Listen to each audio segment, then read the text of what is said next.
Welcome to Nightbound Whispers, where every state hides a secret, and every road has a story buried in the dark.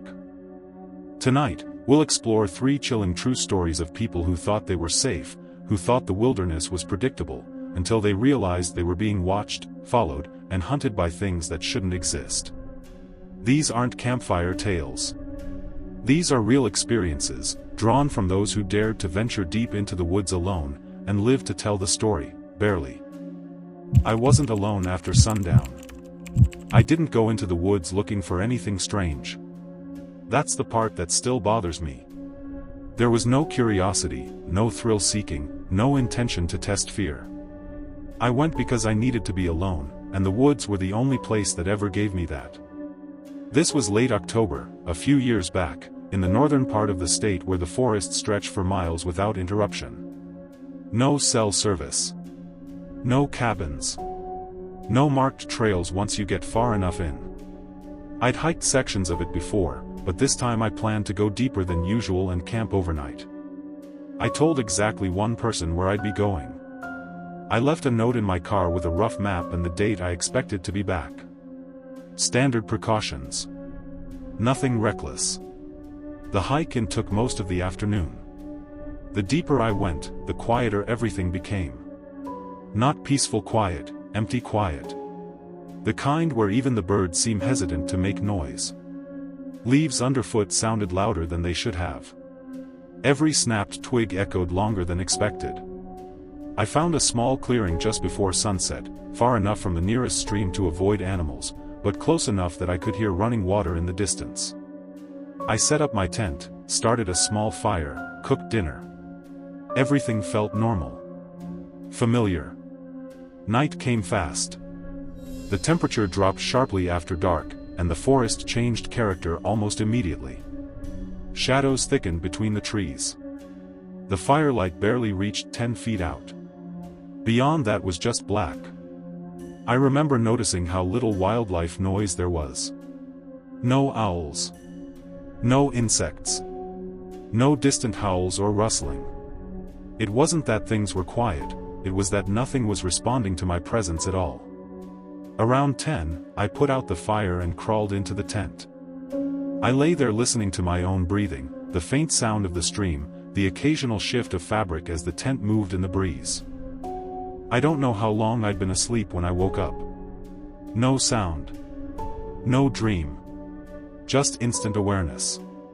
That's how it felt, like my body had decided something was wrong before my mind caught up. I stayed still, eyes open, staring at the dark curve of the tent ceiling. My heart was beating harder than it should have been. Not racing. Just heavy. Deliberate.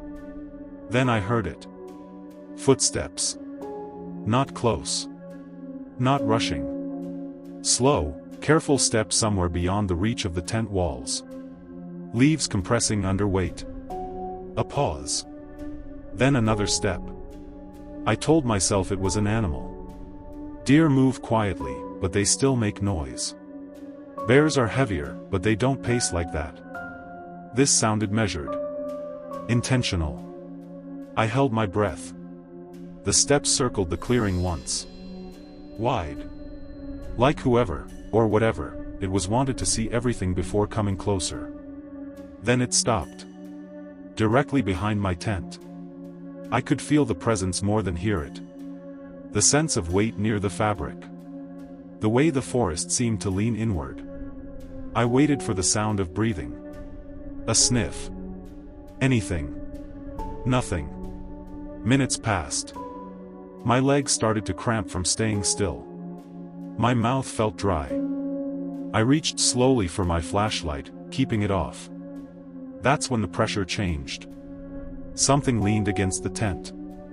Not bumped. Not brushed. Leaned. The nylon stretched inward slightly, just enough to tell me this wasn't an animal nosing around. The pressure was too even. Too controlled. I swallowed and spoke, my voice barely above a whisper. Hey. No response. The pressure eased, then shifted, like someone stepping back to look at something from a different angle. I don't know why, but I didn't unzip the tent. I didn't shout. I didn't turn on the light. Every instinct screamed that acknowledging it directly would make things worse. Instead, I stayed silent. After what felt like forever, the footsteps resumed.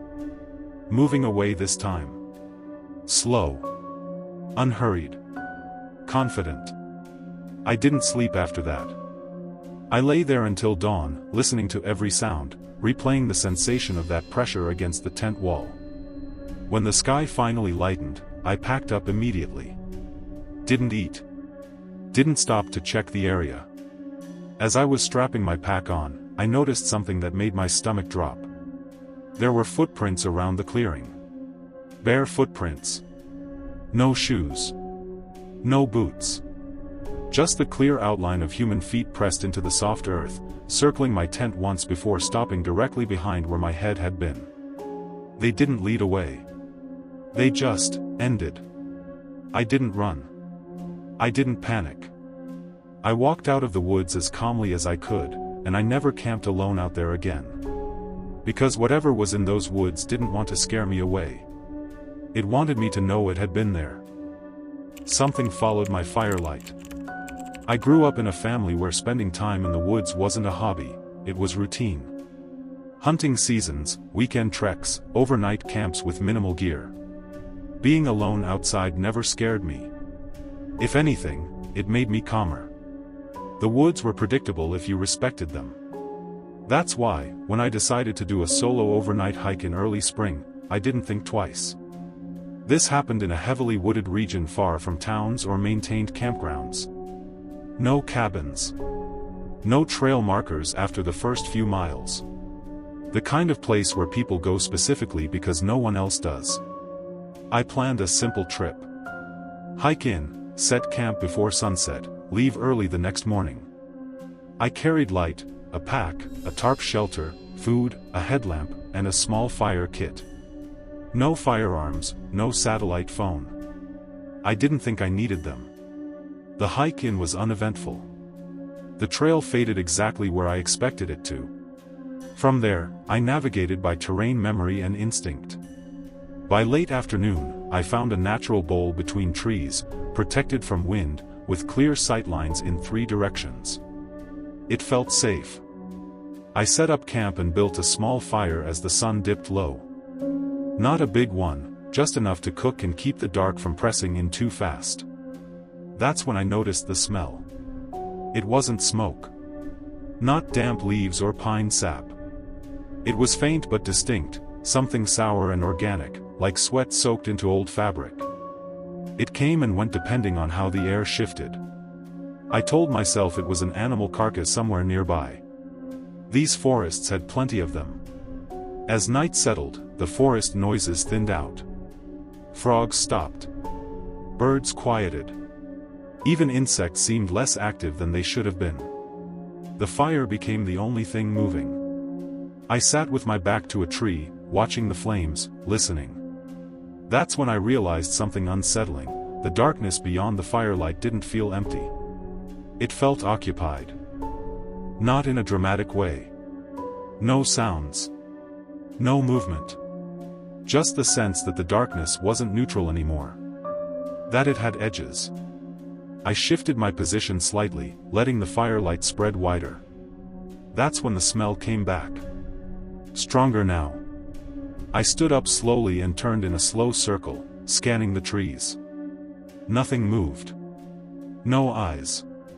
No shapes breaking the pattern of trunks and shadow. I added another small log to the fire. The light pushed outward another few feet. And I saw it. Not a figure. Not a body. Movement. Something beyond the firelight shifted backward, just out of view, as if reacting to the sudden brightness. The motion was too smooth to be an animal startled by light. Too coordinated. My pulse spiked. I told myself to stay calm. Animals retreat when confronted. Fear makes you misinterpret shadows. So I sat back down. 10 minutes passed. Then 15. The smell intensified again, drifting closer, then fading. Each time it returned, it felt nearer. I decided to turn off my headlamp and rely only on the fire. I wanted my eyes adjusted to the dark. That decision still haunts me. Because once my vision settled, I noticed something I hadn't before. The darkness wasn't evenly dark. There were patches where it looked thicker. Like light bent slightly around them. Like something solid was interrupting the firelight but not fully blocking it. One of those patches moved. Slowly. Sideways. I stood up again, heart pounding. "Hey," I called out, louder this time. "You're too close." The words felt wrong the moment I said them. Too calm. Too polite. The movement stopped. Then the smell disappeared entirely.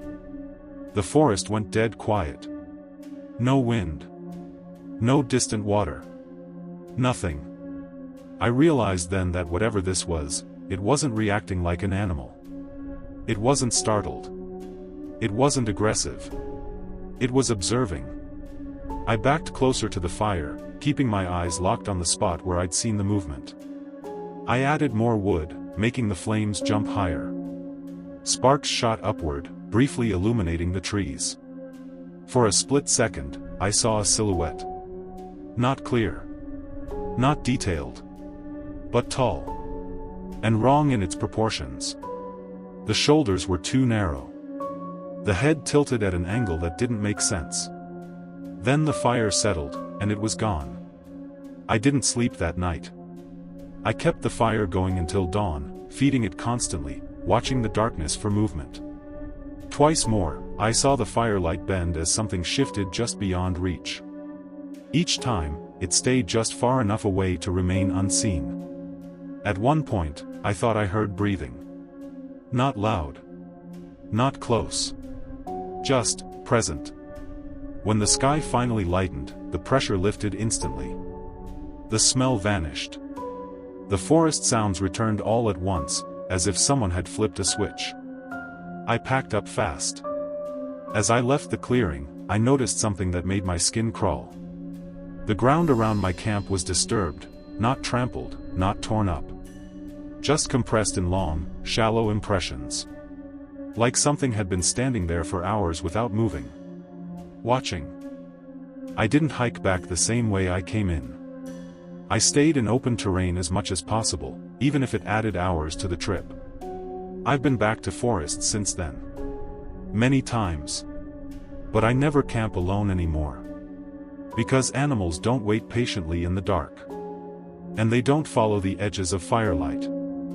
The cabin at the edge of nowhere. I didn't intend to find myself in that cabin. It was one of those things that just happened, one of those decisions you look back on and wonder why you ever made it. It was early autumn, and I was hiking in a remote part of northern New Mexico. The forest there is dense, dark, and quiet in a way that makes every small sound feel enormous. I had planned a day hike, nothing extreme, just to escape the city for a few hours. The trail started normally enough. Pine needles underfoot, sunlight filtering through the branches, birds chirping in the distance. I hiked for nearly 4 hours, enjoying the solitude, when I realized I had gone further than expected. The trail had faded, leaving only faint signs of where previous hikers had passed. I considered turning back, but I was stubborn, and the map on my phone showed a stream that ran deeper into the forest. It seemed like a good landmark. As the sun began to dip low, I came across a narrow clearing. That's when I noticed it, a small, decrepit cabin tucked into the trees. The roof sagged, and the paint was peeling, but it was intact. A thin wisp of smoke curled from the chimney. That made no sense. The nearest road was at least 5 miles away. No one could have been out here without a serious hike. Curiosity got the better of me, and I approached cautiously. I called out softly, "Hello? Anyone home?" No answer. The air felt heavy, like the forest itself was holding its breath. I approached the door. It was slightly ajar. I pushed it open slowly, expecting emptiness. Instead, I found the inside was fully furnished, strangely well kept given the outside decay. A table, 2 chairs, a small wood stove, a bed neatly made. There was no dust, no cobwebs, nothing that suggested this cabin had been abandoned. Yet, there were no signs of life. I stepped inside, my boots creaking against the wooden floor. The air smelled faintly of smoke and damp wood. I checked the stove. It was cold, but the ashes suggested it had been used recently. On the table, there were plates and utensils laid out as if someone had been eating, but they were empty. There was a mug of water, condensation still fresh. My stomach tightened. This wasn't just abandoned. Someone had been here, very recently. I decided to explore cautiously. Behind the cabin, a small shed leaned against a tree. Inside, tools were neatly hung on the wall. Nothing out of place, nothing obviously sinister. I stepped back toward the cabin and froze. In the corner of the room, near the bed, I noticed a pair of worn shoes. Small, adult-sized, neatly aligned. And then I saw it, a shadow moved across the far wall. I spun around. Nothing. Just the dim light coming through the broken windows. My heartbeat picked up. I told myself it was a trick of the light, a branch swaying outside, anything to rationalize what I had just seen. I decided I should leave. As I moved toward the door, the faint sound of footsteps echoed outside. Not rushing, not urgent. Just deliberate, slow steps circling the cabin. I stopped, holding my breath, listening. The steps paused. Then they moved closer, directly toward the door I was about to exit. I flung the door open and bolted into the trees, heart hammering. Branches tore at my jacket, roots tripped me, but I didn't stop. I ran until I couldn't hear the footsteps anymore, until the cabin was nothing more than a vague silhouette behind the trees. I didn't stop until I reached the main trail again. Only then did I realize my phone had no signal. For a long time, I sat on a fallen log, trying to calm down, telling myself it had been someone else's cabin, a hiker or camper who had returned unexpectedly. But something felt off. The way the steps had paused, as if measuring me. The freshness of the water in the mug. None of it made sense. I tried to rationalize it, but I couldn't. I didn't see anyone on the hike in, and no road led directly to this place. Whoever had been there had to have been hiding, observing, maybe even waiting. And that thought made my skin crawl. I stayed on marked trails after that. Never went back. But sometimes, when I close my eyes, I see that cabin. The neatly aligned shoes, the cold mug of water, and the shadow that moved across the wall, just out of reach. I can still hear the slow, measured steps circling in my memory, a sound that promised I wasn't as alone in the woods as I thought. Even now, when I'm back in the city and the sun sets early, I think about those woods. About how easy it is to be alone in a place and still have someone, or something, watching. And I know that cabin is still there, waiting for the next person who wanders too far off the trail. That was tonight's Whisper from the Shadows. Subscribe to Nightbound Whispers. And remember, the night is never truly silent.